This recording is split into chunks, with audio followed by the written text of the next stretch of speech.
आज के इस वीडियो में हम लोग चर्चा करेंगे राष्ट्रीय प्रतिभा खोज परीक्षा क्या है, इस परीक्षा को कौन से विद्यार्थी दे सकते हैं, इस परीक्षा की क्या महत्व है और इस परीक्षा की क्या कैटेगरी है। या राष्ट्रीय प्रतिभा खोज परीक्षा उन विद्यार्थियों को समर्पित है जो अपने आर्थिक स्थिति के चलते आगे की पढ़ाई नहीं कर पाते।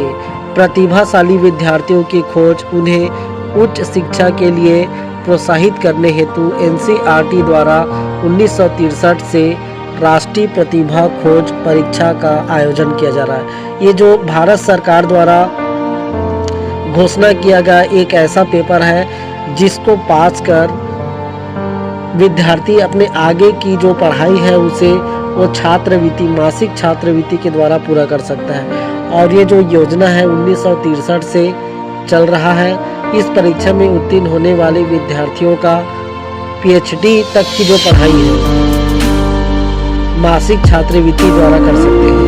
इस परीक्षा के लिए जो विज्ञापन सामान्यतः जुलाई माह में जारी किया जाता है। इस परीक्षा की जो सूचना है वो जुलाई माह में आ जाता है तथा राज्य स्तर पर परीक्षा अक्टूबर-नवंबर माह में तथा इसमें सफल होने पर राष्ट्रीय स्तर पर परीक्षा मई में आयोजित किया जाता है। एक प्रकार से देखें तो परीक्षा दो प्रकार से होते हैं। एक होता है राजकीय स्तर पर पहले होता है, यदि वह विद्यार्थी जो राजकीय स्तर की परीक्षा को पास कर लेता है वो राष्ट्रीय स्तर पर चला जाता है और राष्ट्रीय स्तर पर वो परीक्षा पास करने पर वो विद्यार्थी सफल माना जाता है।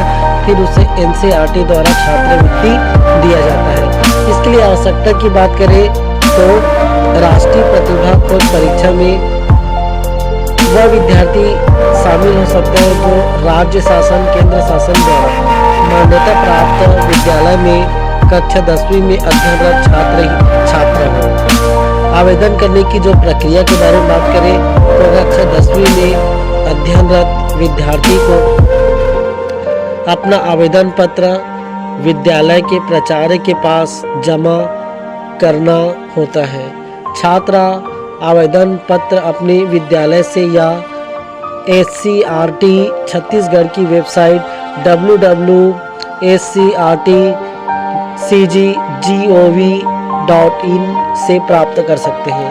विद्यार्थी को प्रवेश पत्र भी अपने विद्यालय के माध्यम से ही प्राप्त होता है। आवेदन पत्र निःशुल्क होता है। परीक्षा योजना राष्ट्रीय प्रतिभा योजना परीक्षा 2 स्तंभों में आयोजित किया जाता है। प्रथम स्तर में राज्य द्वारा, उसके बाद द्वितीय स्तर पर राष्ट्रीय स्तर पर। मतलब जो विद्यार्थी जो इस फॉर्म को डालते हैं उसको सबसे पहले राज्य स्तरीय का पेपर देना होता है और यदि विद्यार्थी इसमें पास हो जाते हैं तो उसको राष्ट्रीय स्तर का पेपर देना होता है। यह परीक्षा जो प्रथम स्तर जो राज्य स्तरीय पर होता है, यह परीक्षा संबंधित राज्य के NCERT द्वारा संबंधित अक्टूबर-नवंबर माह में आयोजित किया जाता है। इस परीक्षा में निम्नानुसार 2 प्रकार के प्रश्न होते हैं। जो राज्य स्तरीय होते हैं उसमें 2 प्रकार के प्रश्न होते हैं। एक होता है बौद्धिक योग्यता जिसमें गणित, हिंदी और इंग्लिश की ग्रामर, ऐसे जो बौद्धिक परीक्षा वाले जो प्रश्न होते हैं, जन्म, इस प्रकार के जो प्रश्न इसमें होते हैं।